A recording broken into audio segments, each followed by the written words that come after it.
Now, the students, we are going to discuss the new technology, that is the recombinant DNA technology. Now, what is recombinant DNA technology? The recombinant DNA technology refers to the joining together of DNA segment taken from different species and inserted into host cell to produce new genetic combination. The new DNA molecule is named as recombinant DNA or chimeric DNA.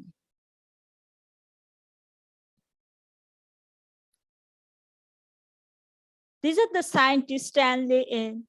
Cohen, Herbert W.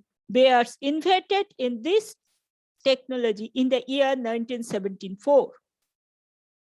Now, this is a schematic diagram. This is the DNA of interest, and we cut the DNA of interest, and then we cut the vector DNA, and then we join these two DNA and form the rDNA, and this rDNA is introduced into the host cell, and this is the to multiply in the host. Now, what are the steps? First, isolation of desired DNA from one species. Both DNA of interest and the vector DNA are cleaved by same restriction endonuclease. This is very important. Same restriction endonuclease.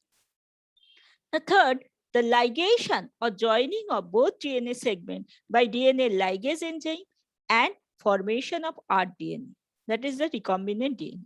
Then the insertion of recombinant DNA into the host cell to multiply.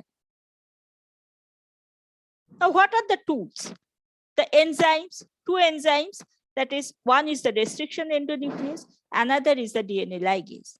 Vectors, host, and DNA to be cloned.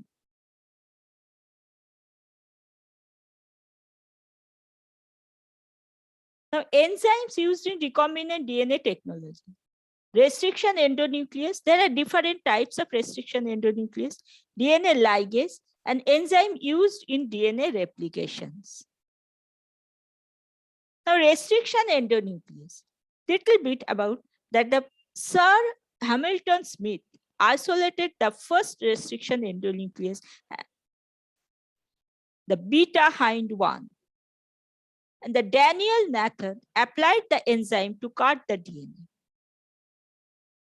These enzymes were called restriction endonuclease because they restricted entry of bacteriophage into the host bacteria. Now, how this specificity of the restriction endonuclease? The specific enzymes cut specific recognition sequence, both DNA of interest and the vector DNA. They cut the both strands of the DNA. This is very important. Now, they may cut in the same basis of the both strand, but may cut this way, and this is called the palindromic sequences.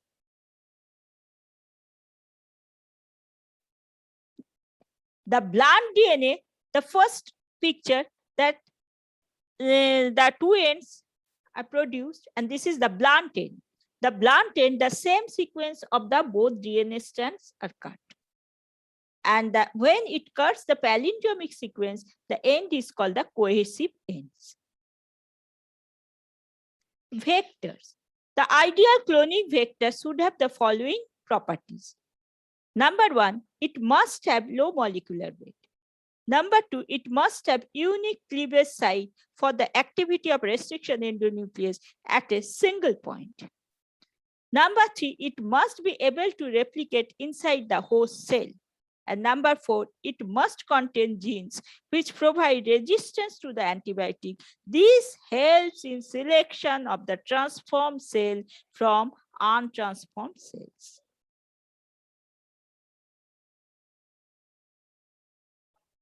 Now, the plasmid vectors. Properties of the plasmid vectors. Number one, it has very small circular duplex DNA.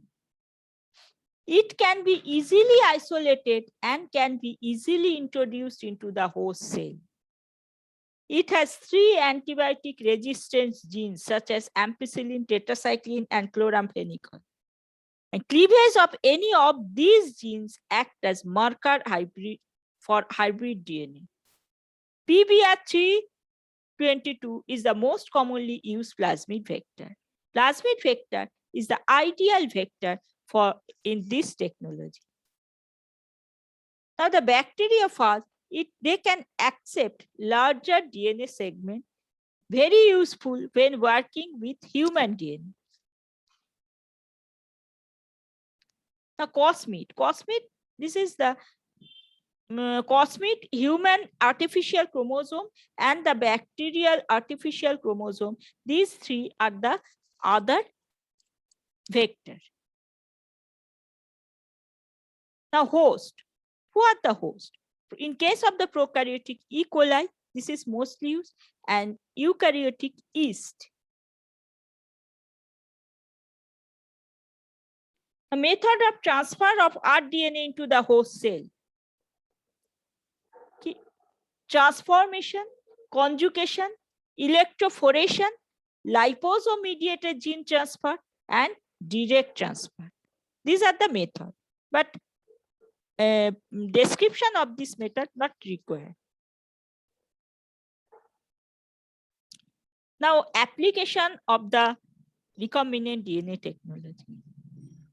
Number 1, synthesis of human insulin. And this was the first product resulting from rDNA technology. Hepatitis B vaccine, growth hormone, DNA fingerprinting, synthesis of antibiotic, synthesis of monoclonal antibody, and the gene therapy. Now, thank you. If any queries, you can contact with me directly or through WhatsApp.